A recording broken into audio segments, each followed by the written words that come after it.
Hello and welcome to another episode of WhipChat. My name is Christian, and this week we are joined by Richard Cottrill of Mallory Whip Company. Richard is an expert whipmaker and whip cracking enthusiast.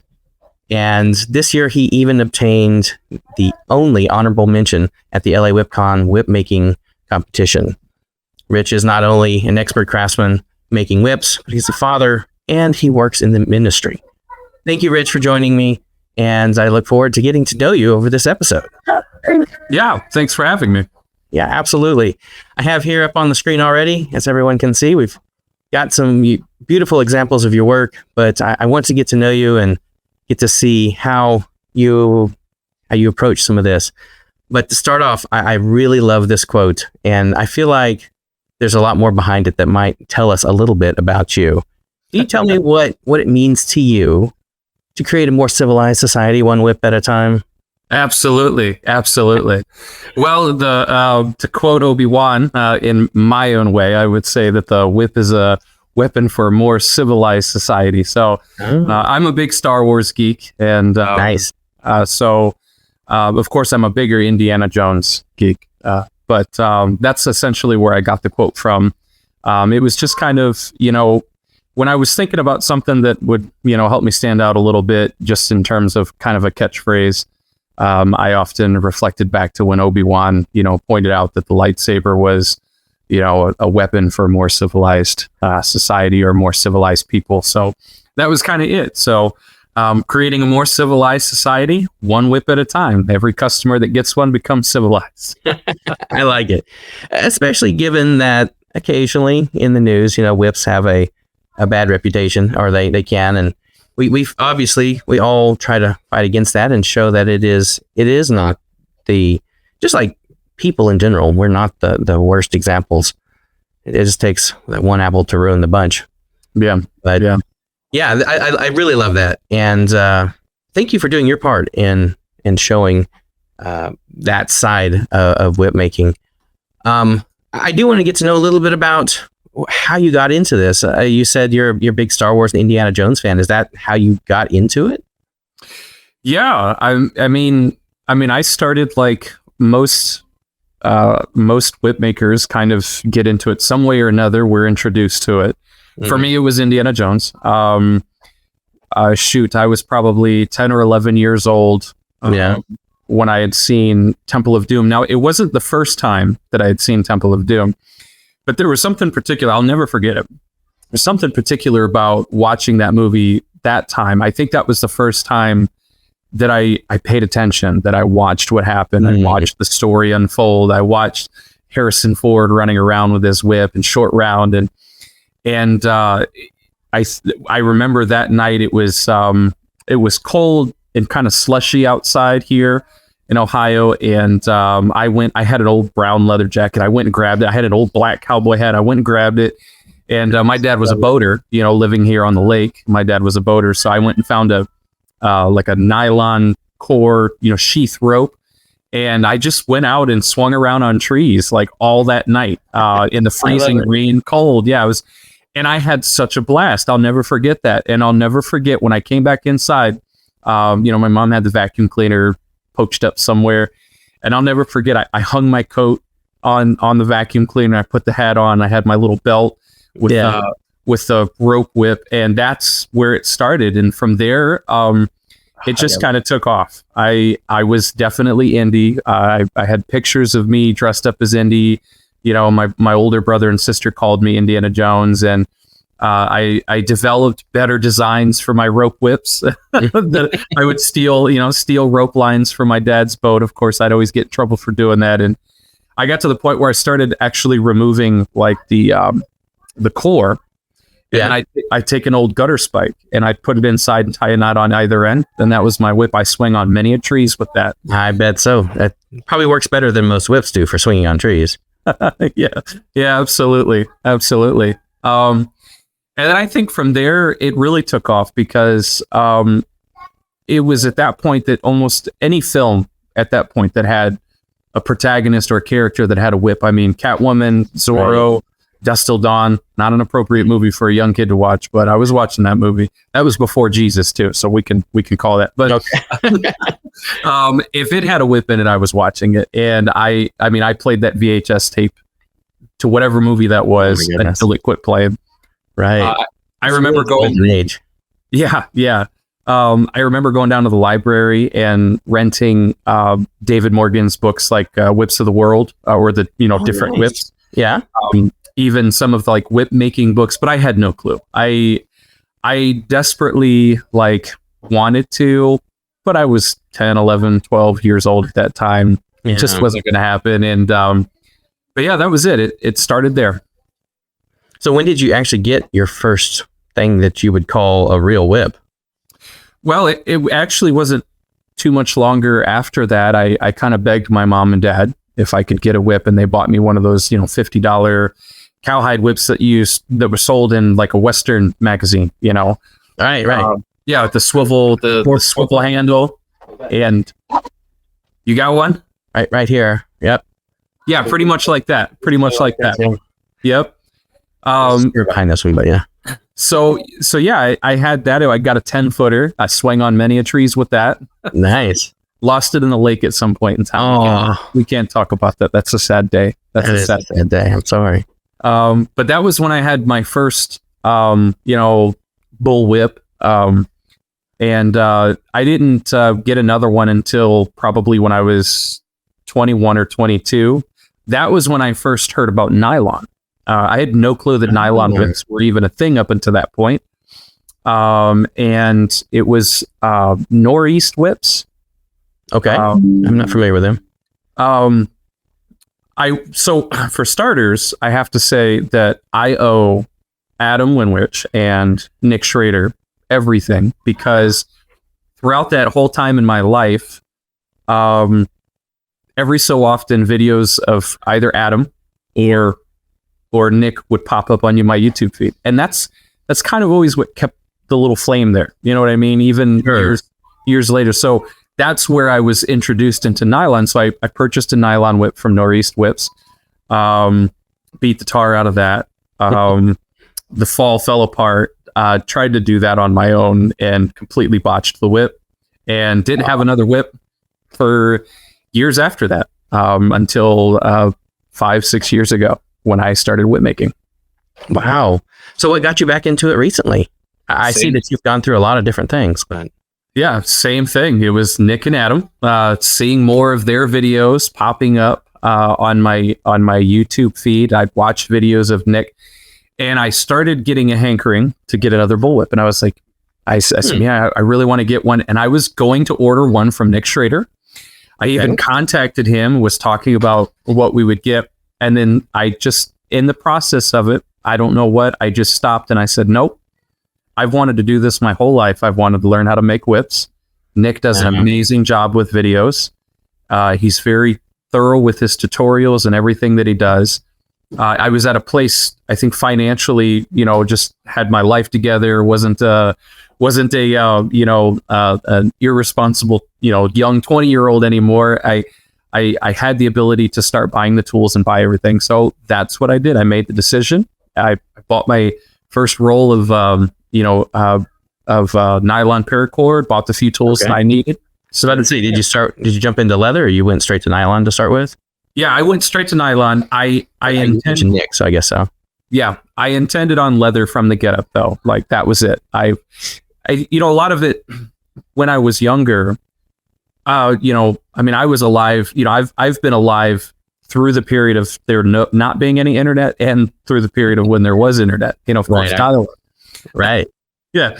So I remember looking at the prices of a kangaroo bull and going, I'll never have one. I wish. I used to look at them all the time. Yeah. So yeah, I decided I would start in nylon with the intention of going to leather, but I never had any intention of, I never really had intention of building a business. That was completely unintended. And so that was something that kind of took me by storm, and I wasn't ready, and I wasn't prepared for that. So how did you fall into that? I mean, what do you mean you weren't prepared? Someone put a gun to your head and say, this is it, whip making. This is it, whip making. No. I intended on making whips, just making nylon whips. Yeah. And I started making those. Go on, honey. I started making those, and I intended on it just being a hobby. Like, I just wanted to do this thing and enjoy it, but I wanted to get to the point to where I could make my own leather bullwhip, and my own kangaroo leather bullwhip. Yeah. But I'll never forget, it was like the third nylon bullwhip that I had made. And it was the first one, and I followed Adam's video of I think it was a single belly bullwhip, nylon bullwhip build that he did with Nick Schrader. Nick, yeah. Always one, yeah. I followed that tutorial, and that was the first time that I had finished a nylon whip that I was like, oh, this looks good. This turned out good. The braiding's good. It cracks well. It's, seams are clean. Everything's good. I was very happy about it. And then a buddy of mine that I play video games with, thanks. He calls me and he's like, hey, how much you want for that? And I'm like, what? He's like, yeah, that bullwhip. Like, I've been watching you. And he's like, now I'm interested and I want to crack whips. Cool. And he's like, I bought this cheap whip from, I don't know, Etsy, Amazon or something. He's like, and it's just not doing well. And it doesn't like act like your whip. So how much would you sell it? And I was like, I don't know. I'm just starting out, man. $50. And so I sold it for $50. Yeah. Awesome. Congratulations. That's a great way to get started. I guess. I wonder how many people start similarly. Like, I mean, it's very close to how I started selling my first few as well. And half the other leather stuff that I make, I just post it for, just for a pat on the back, the Facebook likes. Yeah. And then people are like, hey, I'll give you, $40-$50 for that wallet or whatever. I'm like, okay. Yeah. Twist my arm. Oh, we'll make another one. No, that's awesome. I love that. As you were moving between being the irresponsible 20-year-old and being a preteen to teenager to being more responsible and starting a business, tell me about your life in there. Obviously, wife, kids, and you mentioned working in the ministry. How did all that work together? And what do you do in the ministry? Yeah. Well, let me see. So, just a quick, kind of testimonial moment. I didn't get saved until later on in life. Until I was 25, was when that happened. And it was a pretty intense moment. A lot of really crazy stuff went down that really solidified it for me. The journey and the call into ministry. So I've always been music. You can see the wall of guitars. Beautiful. I've got 3 more down here that you can see a couple pieces of it, but I've always been into music for years and years. I've been playing guitar and play drums and play piano and can sing and bass and all this stuff. So that was always a thing for me. When I decided to step into ministry, I initially took the music route. I loved music. Now I wanted to play music for what I believed would be a really good purpose and a good reason. Right. And that would be, to honor God in that sense. And it eventually morphed into, me going to Austin, Texas, to a ministry school there. And then when I came back, just before I went down to Austin, I met my wife. We had just started dating. And then I went down to Austin. She came down for my graduation, proposed, got engaged. Wow. And then when I came back to Sandusky, Ohio, we were offered a position at a church to serve as both the worship leaders and the youth pastors. And so we co-led that together, through getting married and all of that. And then our first son, Judah, came out in that season. And we transitioned from that church. My wife became a choir instructor in the local schools. And then I started working at juvenile detention center as a youth specialist. Yeah. Loved that job. Loved the job. And we were still involved in church. We were just no longer involved in full-time vocational ministry at that particular location. We had basically changed. And so I worked at the jail for quite a few years. And it was during my time at the jail was when I started the whip making journey. Wow. That's awesome. So you already had one kid and around that time as well. So you kind of getting settled in and have those time and I guess mental space to do those sort of hobbies. Yeah. So, I mean, obviously it's a very intensive hobby. Yeah. What is it about it, do you think, especially at that time of your life, that whip making was, and what do you get out of it? What did you get out of it at that time? Oh gosh. Can you put yourself back in that headspace? I remember my wheels turning a lot. Working at the jail, it was 12-hour shifts. And it's essentially, glorified babysitting for bad kids. Hi, dear. This is my daughter, Cadence. All right. Hi, What else? Go back up. She is adorable. For the audio listeners, they should tune into the YouTube channel to check that out. She is adorable. Adorable. 12 hours, sitting in a room full of kids as they, play card games and things like that and watching them. You can't really do anything else. So you're just in your mind a lot. So I was thinking of whips all day long and thinking of different ways to do this. And this was just nylon. Sure. Thinking about how I wanted to approach, what did I want to do to just be a little different. And that's what kind of led me into the wood handles, which we can talk about later too. But I would say that, I'm a big, it's like that nothing boxing. I don't know if you've ever heard of that with men. We all have our nothing box. Some guys like to go fishing. Some guys play games. Some guys, they watch the football game, and they're just in their nothing box. It's where they decompress. It's where they solve all the world's problems, so to speak. Yeah. And essentially that's it. What I love so much about whip making is that you're productive while at the same time in a place of just peace, and enjoying the craft, really. I'll never forget, it was my third or fourth leather kangaroo bullwhip.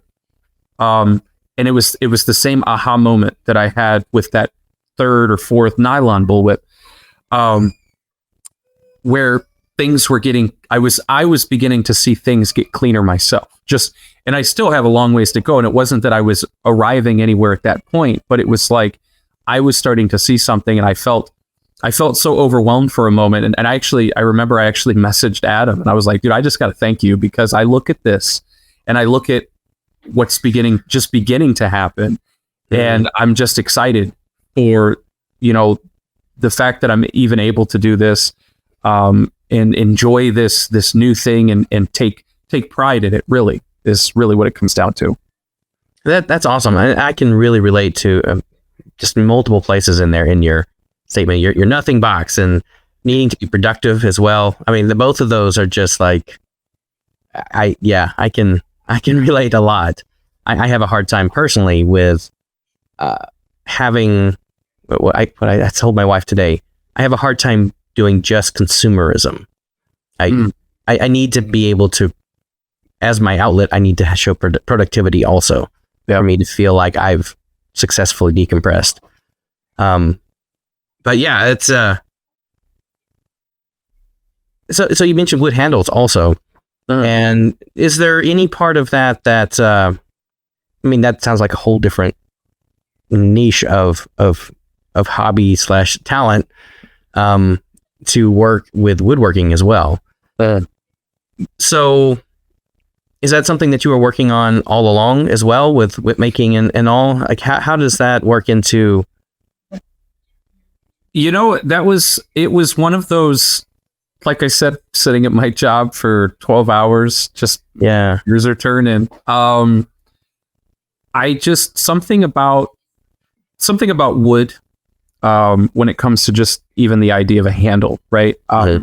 There's an elegance to it, in my opinion. I see a level of elegance that it brings to anything, really. Wood is always gorgeous. You look at the guitars, you look at you look at a fiberglass boat versus a Lyman wood boat. We can go all day long. Wood is gorgeous, right? And I think that was something that even right off the bat, back in nylon, I had started, and I kid you not, like I made like a do-it-yourself lathe. Like, okay, so oh no, my very first nylon bullwhip that I made. Okay. Don't tell me why I overcomplicate things, but my very first nylon bullwhip was 3/16 whipmaker's cord. Whoa! Why? And a hand carved wood handle. Oh my goodness! Now, if you actually there is a picture of that whip, but it's on my Facebook. It'll be my Facebook photos. And after waxing the whip, I shellacked it because I wanted to make it look leather. Oh my goodness! How did how did that turn out? Shellacking a nylon? I don't know. It does do that. It will give you at least the 16th, the 3/16 cord. Mm-hmm. It will give you a leather look. The problem with it is that no matter what you do over time, it chips. It starts to chip and flake off. Okay. Specifically towards the tip. And that was it. Like even I think in the photo that's on Facebook, you'll notice that, closer to the transition, it actually almost looks relatively close to like a 24 plat, kangaroo whip. And I was using dye in the shellac as well, because shellac cracks, and when it cracks, or spiders, it'll turn white. You get that. Yeah. White. If you add dye to it, it no longer does that. So that was kind of a little thing that I did with that to try to get it to stop. So essentially, it was a coyote brown nylon whip that actually was more brandy by the time it was done being shellacked. But the tip of it, you could see all the coyote brown peeking through and everything because it would crack. But it was a good whip, and it was a ridiculously heavy whip because I think I ran a weighted core the entire length. Wow, my goodness! Yeah, I don't know if I'd recommend that today, but no, it was a very heavy whip. Yeah, make your course a little shorter now, I imagine. Yeah. So after that whip, I had made kind of a DIY lathe with corded hand drill, a little wood frame that I had built that allowed me to do that. I turned my first. I think it was just the first handle on that. And then I decided to make an investment, and I bought a table, like a benchtop lathe, Amazon. Right. It was like $300 and started there. And then shortly after, maybe a year or so later, I upgraded to like Harbor Freight. It was a great deal. It was like $500 for a full size lathe. And I was like, oh, I got to have that. That's where it came from. And to be honest, I enjoy making a handle just as much as I enjoy a whip. Although lately I don't get too many orders with that. That's a shame. I'm going to bring up some pictures here while you're talking about it. Yeah, some of these are beautiful with the different stylings in there, different heel. Take a look at that. That is, and with a ferrule attached to it there. Mm-hmm. These are, really gorgeous. So this is from MalloryWhipCo.com, and the handles there. You guys can. That pair of whips. I love that pair of whips. The longer handles. I was trying to do like a performance hybrid whip, but using wood handles, and it was all oak, and they were really amazing. The downfall that I had with that particular design was my method for attaching the nylon thong to the handle. Because essentially when I started with the wood, I had a really cool idea. I might revisit it, I don't know. But what I wanted to do was I wanted to make whips and handles that could be interchangeable. So if you purchased Wow. a whip from me, that whip could come off of the handle and be put onto another handle, attached to another handle that is also made by me, or a whip thong. And so the thought was to create a thread, and do something like that. But it doesn't work. Eventually, the thread just tears the wood up. I tested it, tried it, didn't work.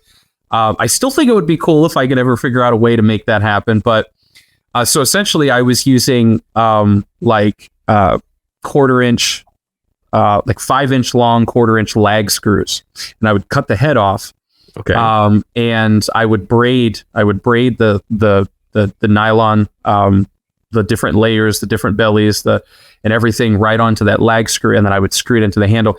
And that was the downfall with that particular design, was that it added weight at right at the transition, because you have this super beefy, that type of thing. So yeah, I love that set of whips though. Those were cool. That is cool. Do you do much other woodworking sort of stuff, or is this just a means to an end here? I mean, I've tinkered. I love guitars. I did recently just kind of build my own guitar, but I didn't. Whoa.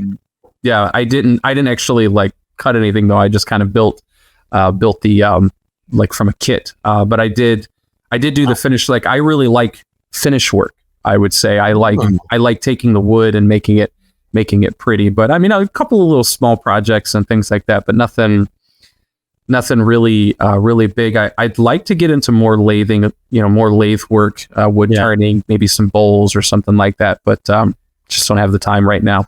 Right. Yeah. Looking through some of your other gallery here, we can go over those more in a moment. But yeah, those are really gorgeous. One of my questions I actually was going to ask you was about different problems that as you've grown as a whip maker, different things that you've run into and how you've overcome them. And I really like that story, this is exactly the sort of thing. Are there other places that you feel like you got stuck? I mean, certainly didn't bite off a small thing at the beginning. No, I did not. It's endless. It's an endless journey of learning, constant learning. I have a whip here, as a matter of fact. Here's a whip here. This was a Raiders whip. Yeah, we'll go full screen. That I made. This whip initially I made for a trade with Alyssum Iris. Okay. And I had a real bad problem with this, and the issue was that the heel would swivel. This was a recent issue that kind of arose, and it only 4 whips that I made had the problem. And that's what was so frustrating, is because I couldn't quite put my finger on what was causing it, right? Because the construction methods were the same in the whips that I had made.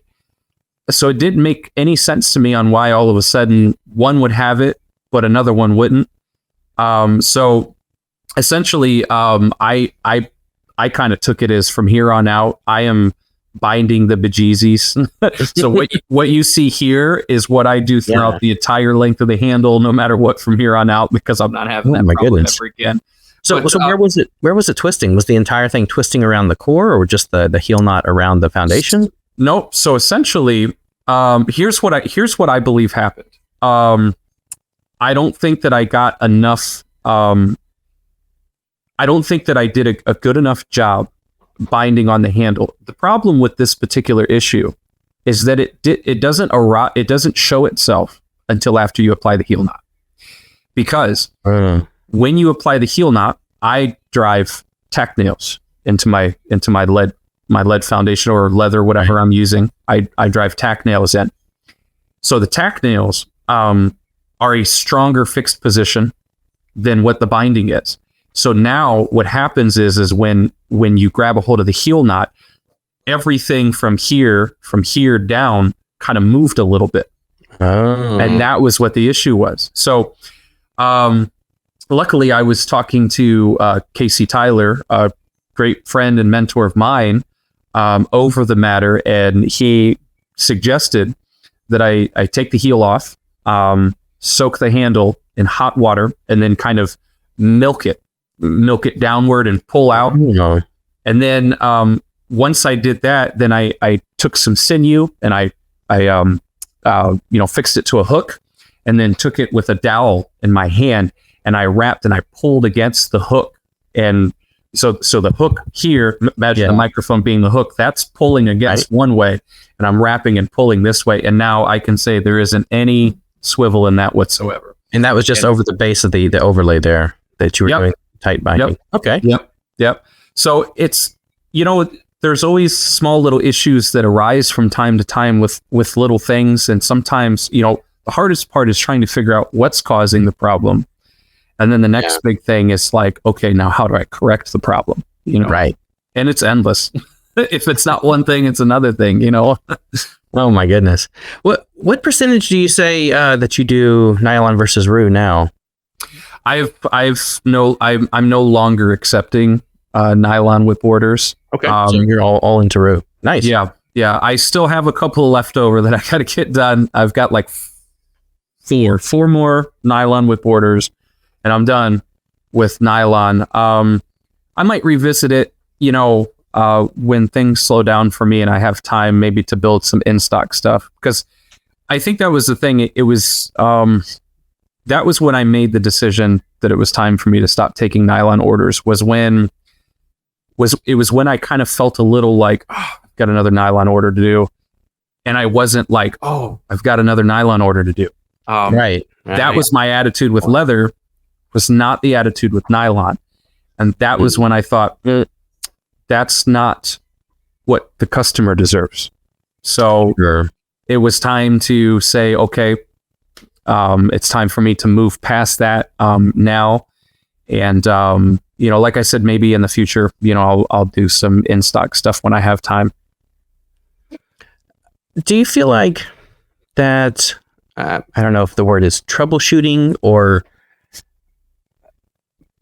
stubbornness? What is the personality trait that you think that someone that's getting started into this journey of whip making, what is a personality trait you think that someone really needs to have to get good? Because some of that sounds pretty frustrating to work through.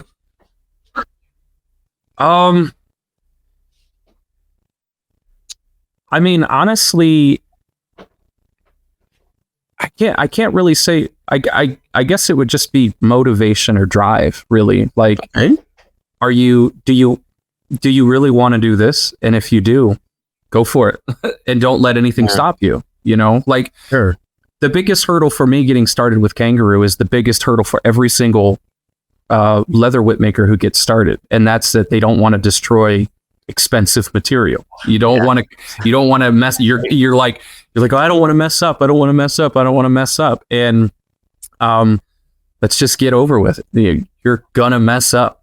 You're gonna mess up a lot. You're gonna cut strands in half. You're gonna cut them too skinny. You're gonna cut them too fat. You're gonna do this. You're gonna break them.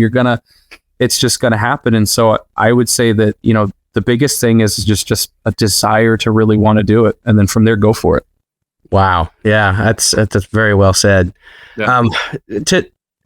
And then there's a lot to it. I interviewed Johnny Ogren recently, and he's got a book coming out. And there's a lot of detail he put in there, and he talked about that. So as you're moving into the leather making here, how did you learn that? Did you have a mentor or mentors? Yeah. Well, when I first started, I didn't have anybody. I watched a lot of Bernie's videos on YouTube. Of course. Yeah. We've all been there. Yeah. Yes. I watched a lot. Blake Gorey is the first person that I have to thank as the person who helped me get started in leather. Okay. I first reached out to him when I was wanting to start tinkering with leather, but I wasn't ready to buy kangaroo hides. I wasn't ready to buy any kind of hide or make any kind of whip out of a hide. Mm-hmm. Essentially, I just ordered some white hide material from him for false, and I made a couple of nylon whips and put leather falls on, and that was it. I was just learning how to work with touching your toe in the water there.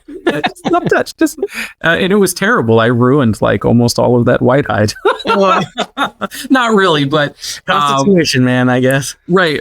But I thought that this, junky old rusted carpet knife blade was going to work fine, and it didn't. That was you learn the value of a sharp blade, of a sharp knife, and everything that you need. But that's where I started, and then from there, I finally decided I was going to buy a couple of kangaroo hides. I talked with Blake Gorey about it a little bit, and I ended up only buying one hide. I bought like a brandy hide or something like that, and I didn't realize that one hide isn't really going to cut it. So my first leather whip was actually a leather whip with a nylon core. I did nylon bellies, waxed the bellies, layered the bellies down with braiding soap, and then braided over it. And it turned out to be like a 5-foot, like Indiana Jones whip, but I didn't have a wrist loop. I didn't know how to make a wrist loop at that time, I don't think. I knew how to make one, but I don't think I had enough material or something. But yeah, that was... How did that turn out? It turned out really good. Well, it turned out good, except that, the strand inconsistency, like the cutting. Oh, yeah. That's going to be a first year. Like I had fat, wide strands next to real skinny strands, and then a gap somewhere there. Of course. But it was smooth. It cracked and looked pretty good. Through the whip community, I've been very blessed to meet and develop really amazing relationships with a lot of really cool people. I had an older gentleman, he's like 72 years old, he makes nylon whips just for fun. Like he doesn't sell them, he makes them and gives them away. And we developed a really close relationship, and we'd call and talk over the phone and everything like that. And somewhere down the line, I gifted it to him. He sent me like a box of all sorts of stuff, like all sorts of nylon whip making tools, sent me like 3 nylon whips. And I'm like, I got to one up you on this one. I'm sending you a kangaroo whip. So, wow. But that was where I started. Blake Gorey is the first person to give me the time of day and answer a billion questions. And he did an immense, great job helping me to get started. And then somewhere down the line, through a relationship with Trent Ryan, sure. I eventually, I started talking with Trent because I started seeing his videos and started like watching him when he talked about indie whips. And I thought, okay, I want to develop my skill better. I want to talk to Trent, and that was it. So I started talking with Trent, and then through Trent was how I kind of got introduced to Casey Tyler. And Casey Tyler has been definitely the largest influence and mentor in my life, with all sorts of, oh my gosh, I mean, it's been probably 3 years, 3 years of relationship with him. And there's so much that I owe to him for all the help that he's given. Wow. And then sometime early last year was when I then developed a good relationship with Bernardo Del Carpio. And me and Bernardo it was just as much time as I was spending with Casey, I was spending with Bernardo. And I really liked listening to Bernardo's take on things because it was a different perspective. His was a little bit more the David Morgan line. Casey Tyler kind of had his own thing. And that was when I really started like developing, like there's different whip makers who have different things, and they offer different things, and they do things in a different way. And so it was kind of like talking with all of them and gathering all this different information. And they're such awesome people to be willing to share that for, because there's some people that just aren't. There's some people that aren't, and that's fine. I get it. Yeah. But I owe most of it to those two guys, between Casey and Bernardo. Those guys have helped me tremendously. Casey's helped me develop everything as a whip maker. Bernardo has helped me tremendously to get closer to the David Morgan stuff with my indies, and it's still a huge journey. I got forever to go. So I feel like I'm never going to get there. I don't know, man. Some of your work is just beautiful here. I appreciate that. Yeah, it looks awesome. I saw your whip at WhipCon. I don't have a picture of it. Do you have it? I'd love to. The competition whip? Yeah. I sold it. Oh. Well, tell us a little bit about it, because it really was beautiful. And like I said, it got an honorable mention as well. Yeah. Well, it was ambitious for me. So, when I got involved with kangaroo whip making, I really got pulled into the indie world. That wasn't intentional, but I'm also not going to knock that at all, because I love Indiana Jones. That's what started it for me. And I can't think of anything better than to really focus hardcore on Indiana Jones whips. So with that being said, I don't always get a lot of opportunity to go outside of that box. I'm usually quite excited when I do get an opportunity. When somebody orders a whip and it's not an indie whip, I'm like, oh yay, it's cool. Right. Not to knock the Indiana Jones design, but it's always just something to do a little bit more fun. And so when I decided to do the competition last year, I decided to jump into 24 plat. Never done 24 plat. Had no clue what I was getting into.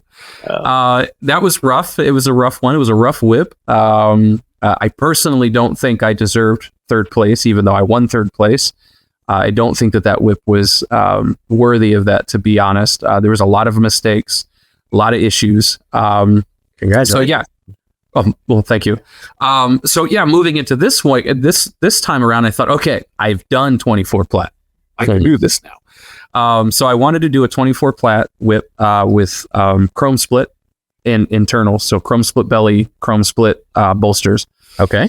And what I wanted to do was I wanted to kind of do like an Anthony DeLongis kind of Aussie build, something that was really good with the flicks, and just would flick like the terminology I use, flick like butter, just, you know. Okay.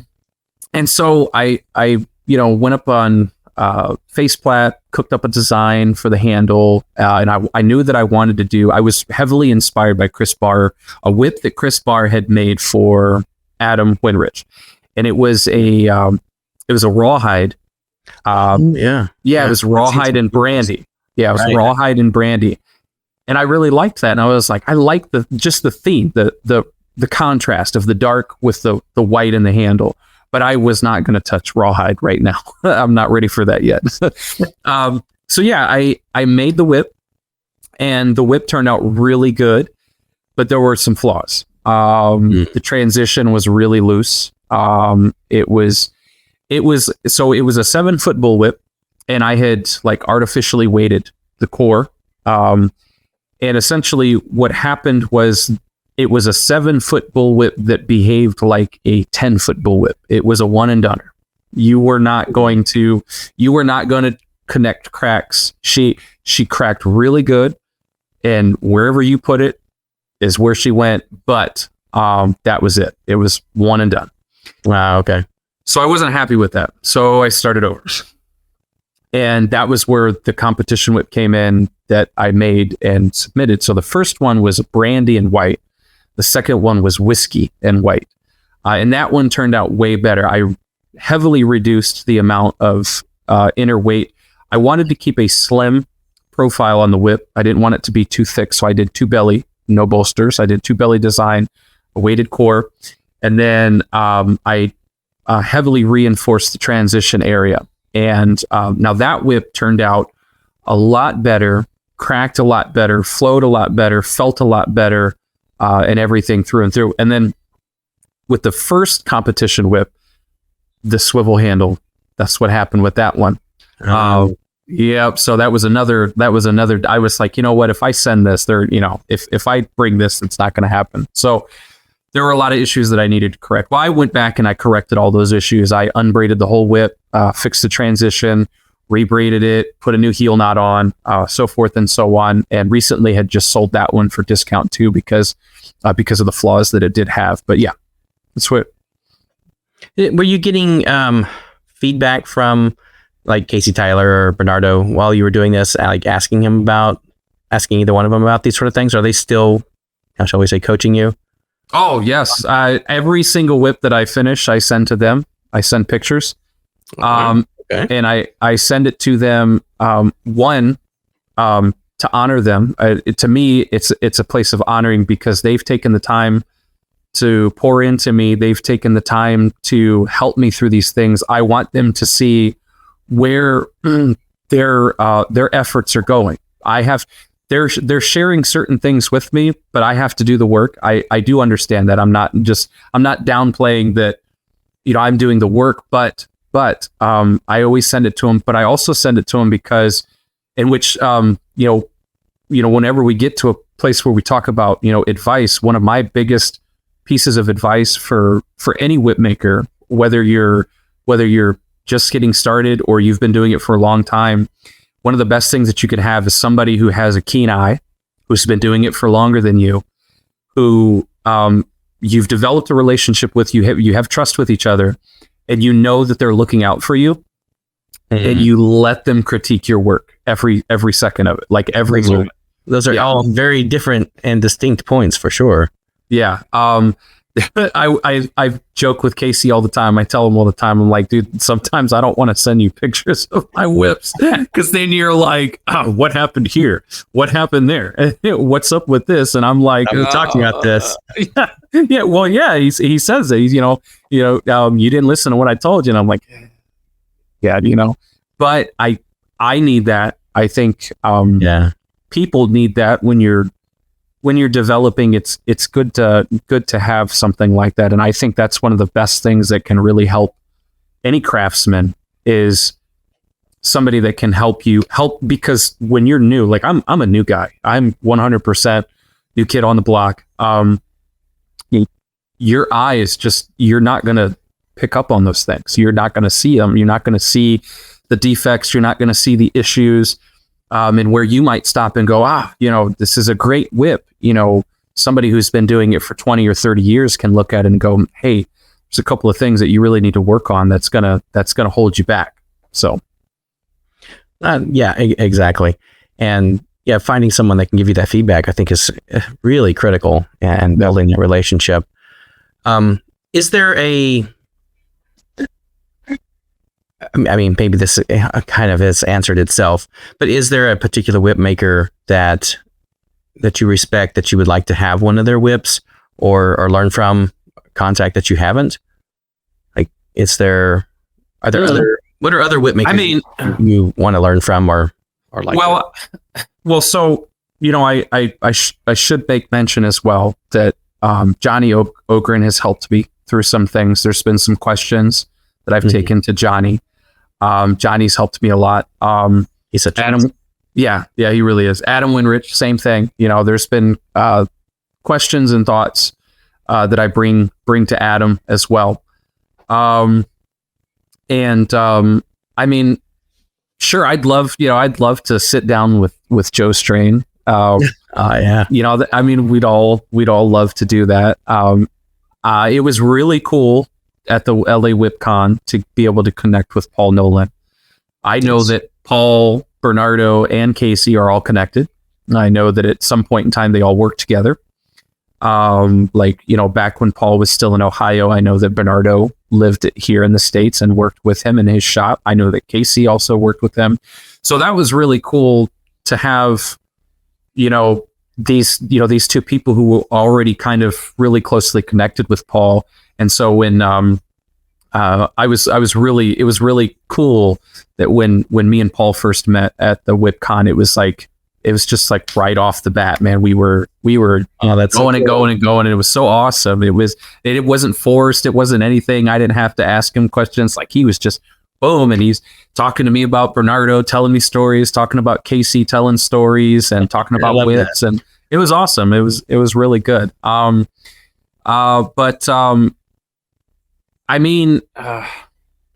a really hard question. I'd love to sit down with Terry Jacka.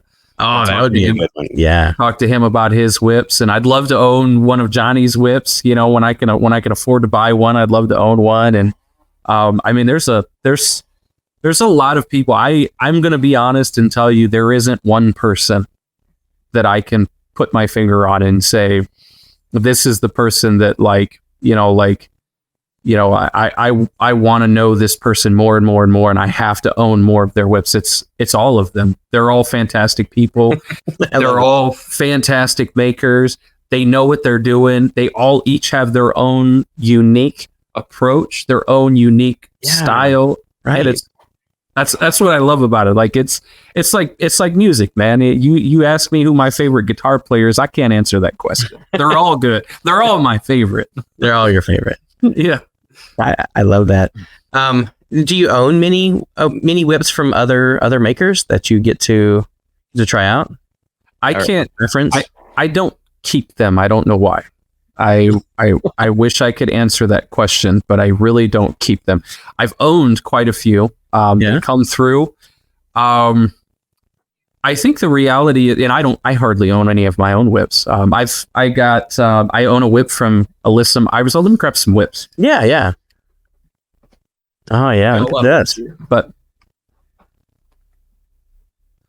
let's see here. So I own a pair of Chris Wright from X1 Rips. This was his very first set of 275 quart stock whips. I owned a pair of Peter Thorndike stock whips. They were 5.5 feet with it's like 21-inch handles, longer handles, and loved those. I bought those from Adam. They were fantastic. But I wanted to be able to practice more. And, weather here in Ohio, you never know what it's going to be. So I reached out to Chris and I was like, hey man, I had a pair of Franco Zoccali. They were like 4 foot whips. Had them for quite a few months, and they really just never got a lot of use because short whips they're not really my cup of tea at all. Nothing They're very different. Yeah. Franco does fantastic work. Those whips were so amazing, but they just didn't get enough use. And that was my thought was like, man, these deserve somebody who's going to, maybe use them more. So I offered to trade those 2 whips for a pair of matching 275 cord whips from Chris. And I wanted him to match the length of the thong and the length of the handle to the Peter Thorndike whips that I own. So he did that, and he came up with these, and I was super excited because when I got them, I went outside, and the first time ever, I nailed a Queensland crossover, and I was like, oh, nice. Yeah, I've never been able to do that with these Peter Thorndike. So I actually sold those Peter Thorndikes to Chris because I was like, I love these so much. I probably wouldn't use those Peter Thorndikes nearly as much because these 275, it's supple, it's got all of everything that you want, and I don't have to worry about leather, having to worry about taking care of it where I'm cracking it. These are going to get far more action than the Peter Thorndike whips were, so I eventually sold them. Yeah, those are beautiful. I use some of his whips out at WhipCon. He makes an excellent whip. Amazing. Yeah, they're absolutely amazing. And then recently acquired, I have a Catwoman Terry Jacker replica from Alyssum Iris. Oh, you got that one. Very nice. Yes. So I gave her this Raiders whip. Didn't turn out well, so I made her a new one, and she just received hers in the mail, and then she sent me this one, and this is a fantastic whip. I love this whip. This won't be a whip that I let go of. I really enjoy everything that she did in the craft with, and she's a fantastic maker. Yeah, and she has come a long way in a short period of time. Absolutely, and her and I really enjoy the relationship that her and I have because it's kind of like we're definitely friends and colleagues in this, and we're often talking and processing different things with each other about stuff. So that was really cool. And then this whip is also a kind of a recently acquired whip. This was Casey Tyler had made this. It was a prototype whip that he had made. Okay. He did a bunch of crazy stuff on the internals, used a special kind of leather on the internals and everything, but it didn't have any knots. Anyways, Casey was asking me if I wanted to buy, like some of his skins and his materials, some old ferrules that he had, from Jackson Buckle and everything. And so I bought a bunch of stuff from him, and he threw this in, and all it needed was some knots. He already had the foundations built and everything. I just had to tie knots on. But I tied some knots on. And this is a lovely, I love this whip. This whip is fantastic. I'll never get rid of this whip. It is beautiful. Yeah. Good job on the knots too. That looks great. Oh, thank you. And then I have a behemoth 20-footer here from Isaac Eliasson. Oh, nice. Yeah. So he's actually my next customer up. Him and I decided to do a trade deal, and I was like, hey man, I really want a 20-foot whip, but I do not feel like making it. You want to do a trade? And so I'm making him a 10-foot KOTCS. Excellent. Kangaroo, Jacka style KOTCS, and he made this for me. And so he had already made it. Actually, I made the handle for him. He contacted me and asked me if I'd make a handle for him. So I turned this handle for him, and then he put it up for sale. And then when I reached out and asked him about a 20-foot whip, he's like, well, hey, I got that whip. You want that? I said, heck yeah, I'll take that. It's awesome. So there's something so satisfying about cracking a 20-foot whip. It really is. It's fun trying to do target work with them too. Yeah. So that's pretty much, this is a project whip here that I'm working on. Goodness. That's I have a couple other cheaper whips or things like that, or beat up whips or something, but that's most of what I've kept. I get whips, I use them for a while, I study them hardcore, and then I kind of pass them on, and I sell them to somebody else. That's a lot of what it is. It's kind of hard for me to keep them. So yeah, I can certainly relate. I keep I have a Joe Strain here that is my pride and joy. Oh yeah. It's I think I've shown it on some of the other episodes, but yeah, it's just beautifully made. It's just the plaiting it's all excellent. Yeah. But one of those things to where I look at it, I'm like, I still have a ways to go, don't I? Yeah. We're always hard on ourselves, aren't we? Yeah, we are. Have you used many of strains? How does some of your work or other ones that you've used compare to that? Just from my own personal point of reference. Yeah. So I did own a Joe Strain. I had an 8-foot Joe Strain whip. It was actually the first. It was the first indie whip that I owned from another maker. Oh, wow. And I studied the bejesus out of that. I looked it over and everything. That was the oh crap moment to me when I picked that whip up and realized that it essentially weighed almost like what it felt like was 20 pounds right, compared to what my whips were at the time. And that's when I realized I really needed to change my design. My whips were ridiculously light. Matter of fact, it was funny. Daniel Reisner, he's one of the cosplayers in one of the indie groups. Okay, good. Yeah, I don't know, dude. He owns one of my earlier indie models, and he laughs. We both laugh about it. He's like, when that whip showed up in my mailbox and I grabbed the package, he was like, I freaked out, and I was like, oh no, I thought there was no whip in there, somebody had stolen the whip. Because that's how light it was. And I was like, yeah. I said, yeah, man, there was a lot of learning that I had to do. And the Joe Strain whip was the start of that. And then it was after, as a matter of fact, I traded the Joe Strain whip to Casey Tyler for a 10-foot Casey Tyler whip. That's what started the relationship there. Wow. Okay. So yeah. But it was the same thing. I owned the Joe Strain, had the Joe Strain for several months and studied it in and out, left and right, up and down, in every way, shape, or form. Took notes on it, and then it was like, okay, I want something else, and I want to keep going. So I reached out and said, I'm looking for either a Del Carpio or a Casey Tyler, and Casey's like, hey, I'm finishing up a 10-foot whip. I'll give you a 10-foot whip for that 8-foot. And I was like, okay, I'll take that. And so yeah. Now, what about Joe Strain? That whip was probably 10, 12 years old. Okay. And the tip of that whip was still as stiff as a pencil. Oh, wow. Joe Strain braids really tight. He does. Very, very, very, very, very tight. Yeah, this was pretty stiff still. Yeah. I do think that particular whip, which has nothing to do with Joe Strain, I think the fall was too short. Back then, I didn't know what it was. It had a lot of, some people call it rip back, some people call it, I like to call it recoil, some people call it buck, Yes. bucking. I just rip, it's got recoil, it recoils back at you after you crack it. And that had a buttload of it. And I did not like it whatsoever. It was a very uncomfortable whip to crack. I didn't know at that time that fall length, cracker length, and it was an older whip. And so essentially the fall could have been replaced and a new cracker put on, and it probably would have gotten rid of all of that, but I didn't know that. So I wasn't as happy. I wasn't as happy with it, but now I know what the issue was. Back then I didn't. That's really fascinating. I've got my first whip that I ever made, my first 8-foot Indy rather that I ever made.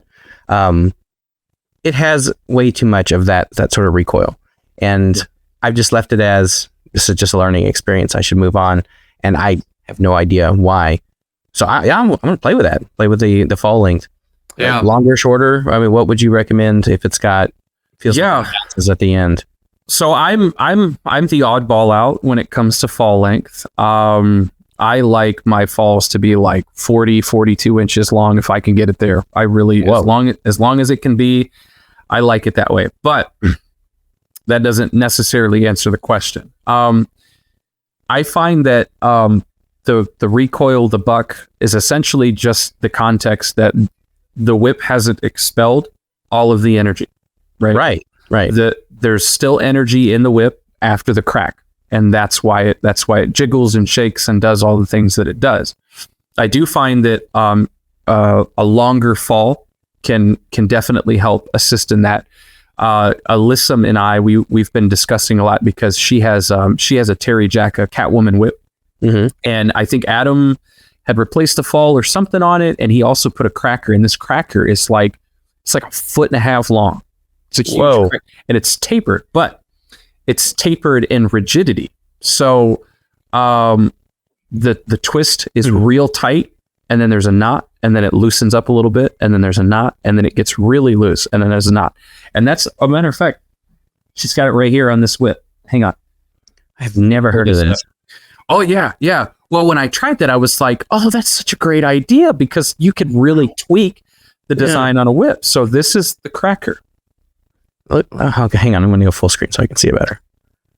Yeah, look at that. Yeah, it's super tight twist there. So it's still 2 strands all the way up, right? Or double over one. Yeah. And I don't think she removed any material. She just loosened. She loosened in the tightness. So here it's the tightest. Here it loosens up a little bit more, and here it loosens up a little bit more. Even thirds, it looks like. Yeah. And so, and it's got to be. It's got to be. I'll tell you right now what it is. 18 inches. 18-inch. Wow. Yeah, 18-inch cracker. And it's amazing on this whip. Hands down. It's amazing on this whip. But as her and I have been talking with it, like by adding something like that, if you have a really heavy whip, and by the way, this is chrome split whip. It's a beefy, heavy whip, and it is ridiculously loud. But sometimes if you have a really heavy whip, a longer fall and maybe a longer or thicker cracker can really expel a lot more of that energy and get rid of a lot of that buck. Now, there's always a chance that you can't get all of it, but you can definitely make it substantially better. And from what I've seen, tweaking those things and messing around with them can really help. Most of the time when I have like some recoil in a whip that I've made, it's because the fall's not long enough. I haven't, it's kind of really difficult to get white hide unless you, like, there's a whole process to go through Rawlings, or if you get white hide from somewhere else, it's not that good. So a lot of times I get my white hide, I just purchase a slab from Blake Gorey, but he usually only sends me like 30 inches. So after cutting that and doing the burnishing process and stretching it and everything, the most that I can get out of that is about 36 to 37 inches, which is still shorter than what I'd like it to be. But But my alum tan falls, like I purchased my own alum tan and get them all cut up and everything. And now those falls start at 36 inches. And by the time they stretch, they're close to 40, 41, 42 inches. Yeah. Very nice. Wow. Yep. Yeah. I use, for most of my falls that I've used, I have a piece of black latigo I got that just super strong. And I love how when it gets all moisturized and all, it's very and conditioned and stretched. It just is super supple. Nice. And it stays super strong. But yeah, I've not found from my own source anything light colored of any tanning that'll not just explode when I go to try to use it. White hide, yeah. White hide of any kind. I live down the street from the Tandy Global headquarters, so I go in there from time to time to see what they have, and it's not what I need. Yeah. So what sort of specs do you look for on that when you're asking a leather supplier for that sort of fall?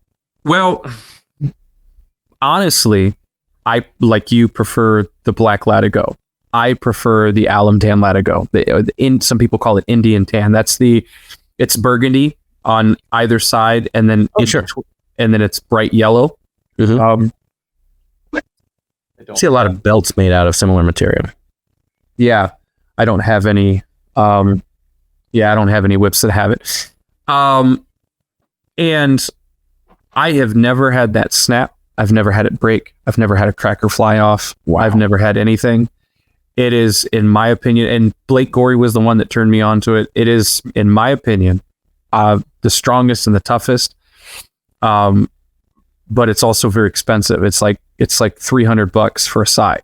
What? And of course, as you know, one side you get about a 2 foot by 3 foot section along the back that's best for falls, and then the rest is not. So yeah, it's a big investment.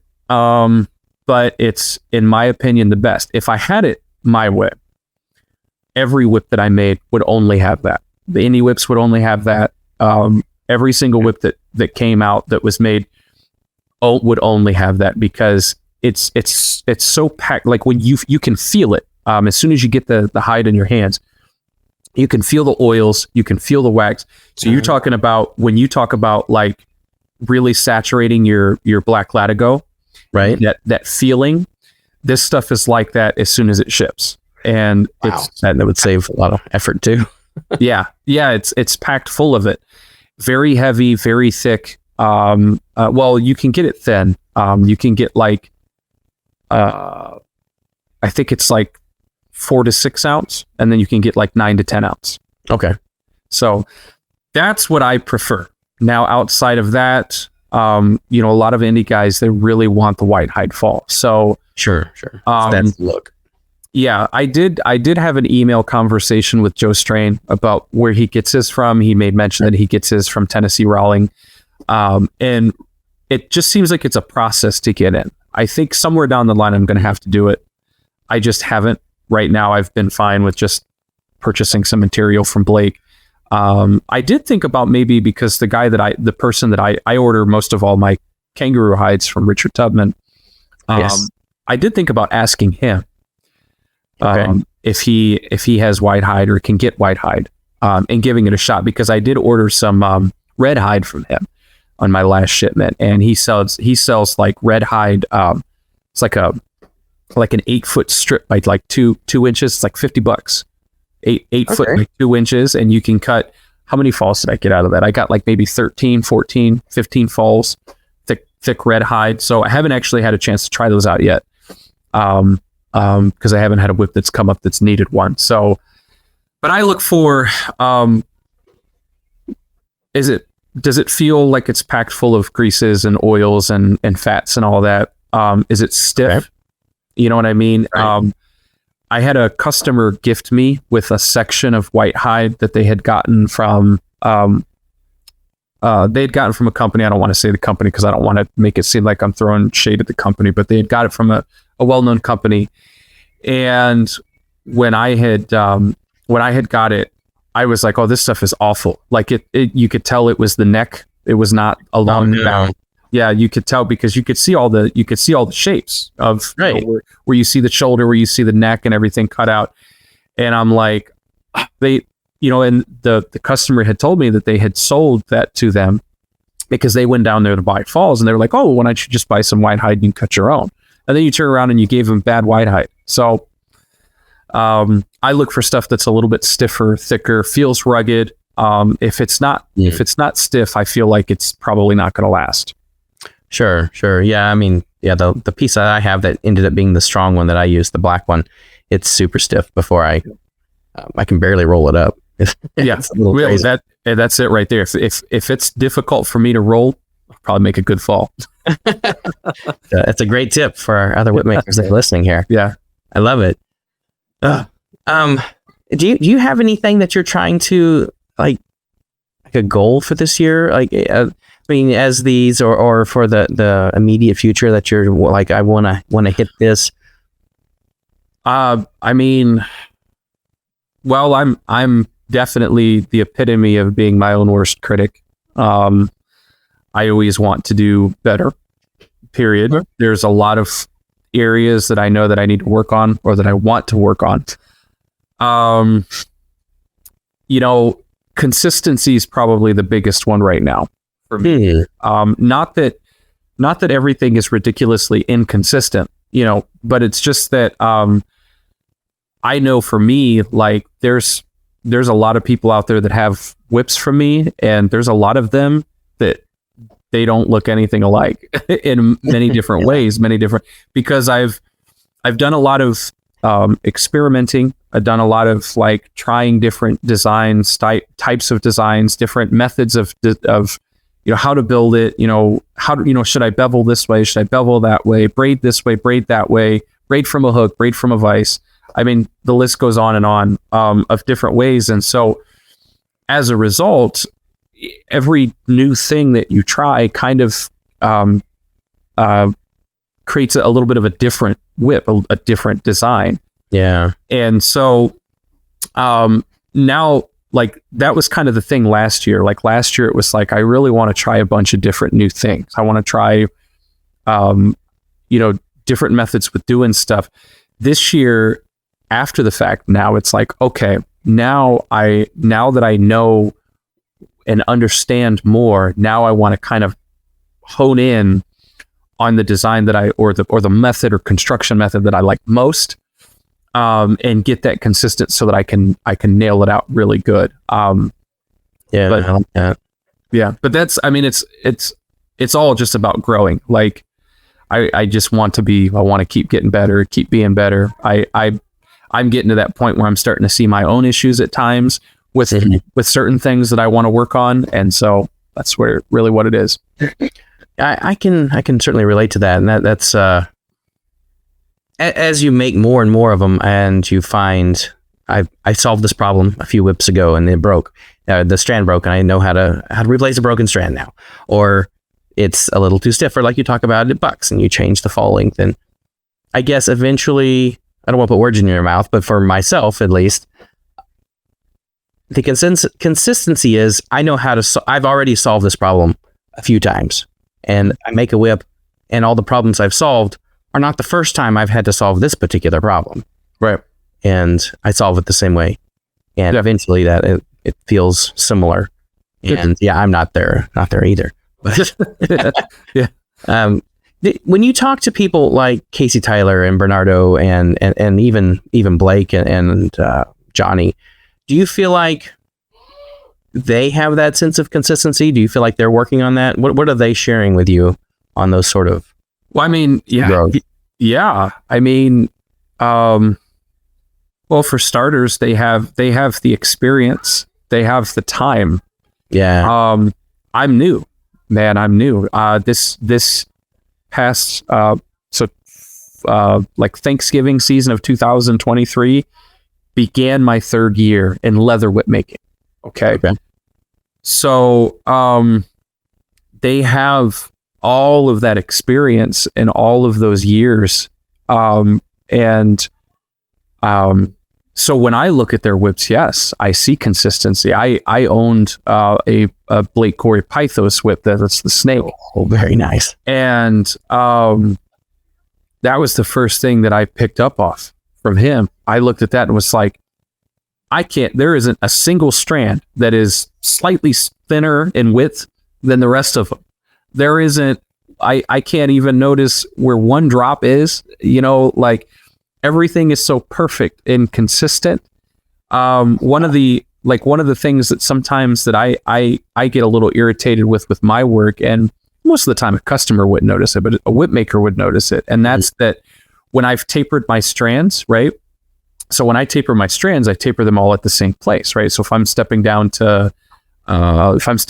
from 7 millimeters to 6 millimeters, all strands are stepping down from at this point.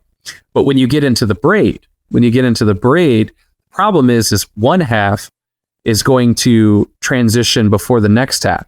So you have one half of the whip is kind of slightly slimmer strands, and the other half of the whip is still slightly fatter strands, and then the other side catches up.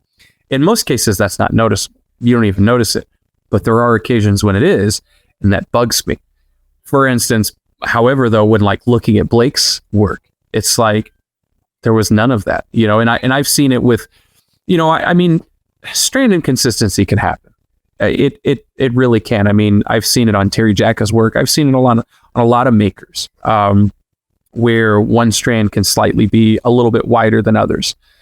But those guys, there's aspects of consistency that they have that I'm just not there yet. And so I think that's what leads me to kind of go, hey, I'm having this issue with this particular thing. Do you have any suggestions? And they're all wonderful people, willing to help, willing to pour in to some degree or another. So, I mean, I'm one of the guys who benefits from the digital age that we live in, where everybody's willing to help and everybody's willing to pour in, where there's a lot of people who, when they came into this, nobody was sharing anything. You gotta figure it out on your own, kid. That was the mentality. So yeah, I think Ron, the Edwards book. I'm afraid there's several different ones I have, but he was talking about, he wrote the book because I believe he called them the old badgers. Yeah. So to the previous generation of whip makers that trying to get any information out of all the old badgers was so difficult because they didn't want to share their secrets, or they just that wasn't their personality. Maybe there was more competition where they were. It's certainly a very different time. And that's why he was writing the book. And I think that has really shifted, and people like Adam and Nick, I think it's huge for our just this hobby and this industry, really. Yeah. They really are the ones, and all of them, any maker. So, I mean, we're all a part of these whip groups. You're part of them. Any maker who gets on there and helps another maker is really applying to that. I mean, and especially these guys who have that experience, like who have the years under their belt, who have the several hundred whips or maybe 1,000 whips under their belt. These guys jumping in there and helping, us new guys, when we're fielding through all of these questions. And it's the same thing, like you brought up the strand break. Oh my gosh, first time I broke a strand, I was like, oh, what am I gonna do? And that forced me to learn a new trick. So that was it. So I think we all owe it to each other and to somebody to some degree. I mean, where would we be without the support that we have in these groups? Absolutely. I mean, that's actually why I'm wanting to give back with this particular podcast, this whole effort I'm doing here, and why I started back in the virtual WhipCon a couple of years ago. That it was just a shame we couldn't meet up at LA that year due to COVID, and I wanted to do something social with our diverse community. And in addition, I think the podcast, I think at least, I like seeing people sharing the sort of tips, and they're not just your journey and how you've overcome obstacles yourself, which is very inspiring, by the way.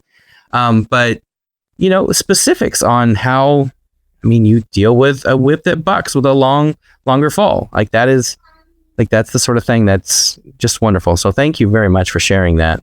Oh, sure. Yeah. Well, I mean, essentially it's also not mine to share. I mean, I've been poured into. That's it. Everything that I know and understand, to some degree or another, has come from somebody else. That's really wonderful. You give back. So yeah, exactly. I do have one last, it's kind of a fun question. And feel free to venture outside the realm of whip. So you have a lot that you obviously are passionate about in your life, working in ministry, working with the jail and students there. Like if you had $1 million or like $10 million, what would you be doing with your life, and how much would you still be working in whips? Wow, I mean, I definitely would be working in whips. That would be fun to keep doing that. I mean, are you asking me like what I would do if I had $10 million? Yeah, if $10 million landed in your bank account, like what would you be excited to invest in, or would you be helping the ministry with that? Would you be working with kids at the jail more? Like how much of that, or is there another personal project? Would you buy one of all the Maker's whips? No. I mean, I'm putting work. Yeah, that's no. I mean, one of the things. It would be a plethora of things. Ministry is definitely always a thing. I don't know. Sometimes I've thought about starting a church. There's been times my wife and I have discussed it. So we used to, before we had kids, when life was simpler and easier, we had a traveling music, like Christian music team, and we would travel, and that was fun. It was amazing to be able to do that. Also, to be able to share that experience with my wife was fantastic. But there's a little bit of all of it there, man. I would definitely be involved in ministry and doing things like that, which that immediately translates over into what goes on at the jail. So I not this January, last January of 2023, I left the jail full time and went into whip making full time, but full time stay home dad as well. So it's kind of a part time. I'm stay home dad, and then I'm working on whips as much as I can, but I still go in on Saturdays and do the Bible study with the jail. So, that's great. Yeah, so I would still be involved with things like that. I'd probably own a couple more guitars, and a few more whips. But I would definitely, whip making is, I don't think I'll ever stop making whips. It's such an amazing, fun thing to do. But there's, there's a lot of different things that could be done with money like that. And I'm definitely more the type of person that, my cup's always it's always half full. It's never half empty. And so there's always a need, and it would be an opportunity for me to help fill a need in some degree or another.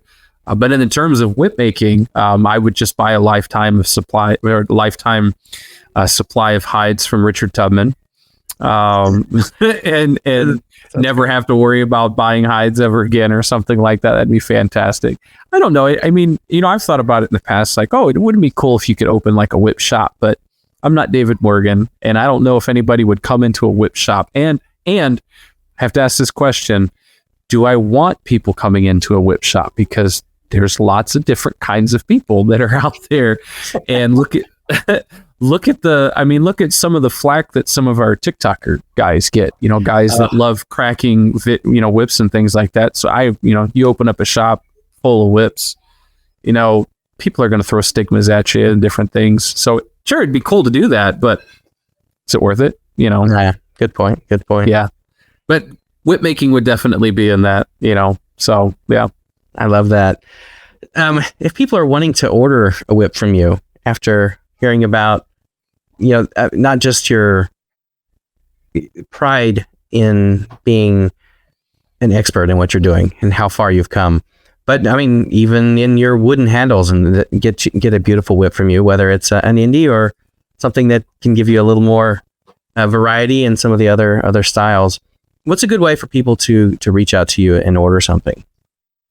One of the best ways is you can go to my website, you can order there. Or one of the best ways is to also just find me on Facebook and message me. My website doesn't actually have, it's not really like, oh, you go drop something in your cart and then you pay for it. I like to, the ordering process on mine is more of an inquiry. So it's basically an email to begin with. It has a series of questions, what you're looking for, what color this, what length that, and it sends me an email. That lets me know that you're inquiring about a whip. So now communication has been started. So now that's when I begin talking with you to really talk about what you want, what you're looking for, what you plan to use it for, so that I can help you, navigate that. And then the action of trading funds really just happens through PayPal. I have a PayPal business account, so everything goes through that. So really contacting me is really what it is. That was the one thing that I wanted to do a little bit different. And this is not to throw shade at any person who does it the other way, because it's fine. But I'm really big on relationship. Huge. Okay. It's a big thing to me. It's important. And so for me, building a relationship with my customer is more important, and talking with them and so forth. And as a result, it's not that this is the reason why, but as a result, you get customers that come back. You get people that really like what you do. They like your customer service. They like how above and beyond that you're willing to go, and all the questions that you're willing to answer, and so forth and so on. And so that's the way that I like to do things. So yeah, just contacting me either through Facebook or through the whip ordering page on my website is the best way. Awesome. And I did see that you had some other products that I don't know if that's still a thing that you're doing. The earrings and working with your wife. Is that the Etsy shop, or is that the through the website as well? No, that was all on the website. It was there. So when we had decided for me to leave my job, I left my job because my wife was pregnant with our third child, and we were paying already a lot of money on daycare. I was working 12 hours at the jail. And so, that conversation came up, and when you work 12 hours, so like every other weekend, I worked Friday, Saturday, Sunday. I was completely absent, out of the house. It's tough. So I kind of said to my wife, I said, hey, we got to talk about this. Like, you're going to be okay, by yourself here for 3 days. And she's like, no. I said, well, what do you think we ought to do? And then that's when she said, what do you think about whips? Do you think you can make that work? And I said, I have absolutely no clue. I mean, I hadn't sold I'd sold whips, but at that point, the longest amount of orders that I had on my whip order list was like, 8. And that was not for very long, so I didn't know how to make it work. But when stepping out of that, at that point, I was kind of grabbing at straws. I was like, what can I do to make sure that I can bring money in and make sure that everything's going to work out? And so we started taking my scraps that I have, and I have a whole box full of legs and different pieces cut off and different centers and chunks and everything. And I was like, what could I do? And I was like, I can make a couple of designs of earrings. And so I sold a couple of batches of them. But I haven't really gotten any after that, which is a good thing, because as soon as we made that decision to do that, business took off. Huge. Oh, nice. It exploded beyond anything that I knew that I would be able to do. And then on top of it, the church that we were attending at the time, the pastor reached out to us and asked if we would take over their, and if as a part-time job, take over their music department. So we did. So it was one of those things that we made a sacrifice, and everything came together exactly the way that it needed to. So do I still offer earrings? Yes. Would I still make earrings? Yes. Have I made them since those last batches like a year ago? No, I haven't. Nobody's asked for them, which is fine. It's okay. That's good. I don't know. Well, I don't know if it's good. It is what it is. I've heard different people talking about, focus on the one thing and really hone in and make, it sounds like it's certainly been the case for you. Get the whip the orders and become that expert and funnel all the effort into that. Sure. Well, we can all get ahead of ourselves sometimes, and I think I was nervous is what it was. I didn't know how things were going to go, and it turned out to just take care of everything was taken care of, and so that's been awesome, and I haven't had to worry about that. Awesome. Sounds like a real blessing for sure. Yeah. That's great. I will certainly put the links to your site and your Facebook and all for people to access after hearing this show and seeing it down in the description and all. I have had you on the air for an hour and a half now. I really appreciate your time. Is there anything else that you wanted to talk about or wanted to let people know about Mallory Whipco and your life? No, I mean, you guys have heard me talk for an hour and a half. I appreciate you taking the time to reach out and have me on here to share where I've come from and what my journey has been like. And it's awesome that we have such an awesome community of people, and you included, being a person with this podcast. I remember seeing these podcasts a while ago, and then they stopped for a while, but it's cool to see you get back into it. And I think it's awesome. So thanks so much, Christian. I really appreciate that. You're very welcome. I'm sorry about the break. Life happens there. Yeah. Hey, I get it. I'm in the thick of it, man. And I appreciate you working around the crazy schedule too. For people that are watching this, and you're seeing this too as they come out, I'm getting a few recorded at a time and then releasing them 1 week at a time. So that gives me time to, stay caught up on my day job as well. Because I unfortunately can't make whips full time. Yes, I have an IT career I actually work in. So, so thank you all, and thank you for the kind words as well. That is great. After you order a whip from Rich, if you would like to send $5 or something my way, I do have a donate button on my website now.